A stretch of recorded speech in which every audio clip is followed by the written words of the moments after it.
کیونکہ جو عزت اور عظمت سرکار کی نوکری سے حاصل ہوتی ہے وہ کسی اور جگہ سے نہیں ملتی۔ یہ میری ایک محفل ہوئی، توجہ، یہ گل بڑی مزدار ہے، توجہ کرنی ہے۔ میری ایک محفل ہوئی اتنے مظفر گڑھ، ضلع مظفر گڑھ، وہ محفل جیڑی ہے نا کل خانی دی محفل سی۔ تو جو فوت ہوا تھا وہ تھانے دار تھا، اس کی محفل میں سارے افسر آئے تھے، S H O, D S P وغیرہ سارے افسر آئے تھے۔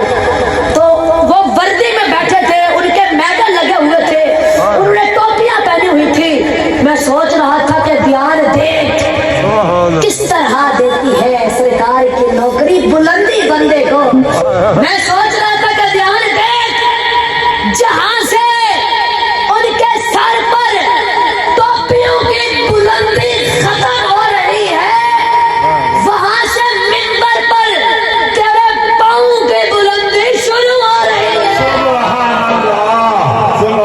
کمشنر کا باپ مر گیا، جب جنازہ پڑھنے کے لیے قبلہ صفے تیار کی گئی نا، تو کمشنر نے ایسے اپنی جیب سے رومالہ نکالا اور سامنے بچھا دیا۔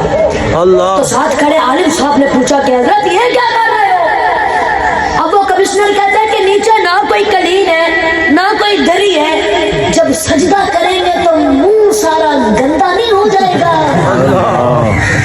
اللہ اکبر، کوئی ہنسنے والی بات نہیں ہے۔ اب اس کا باپ جس نے اسے صرف کمشنر بنایا تھا، صرف انگریز کی تعلیم دی تھی، دنیا میں وہ اداروں میں بیٹھ کر، اڈوں میں بیٹھ کر، برادری میں بیٹھ کر کہتا تھا کہ جی میرا بیٹا کمشنر ہے، میرا بیٹا کمشنر ہے۔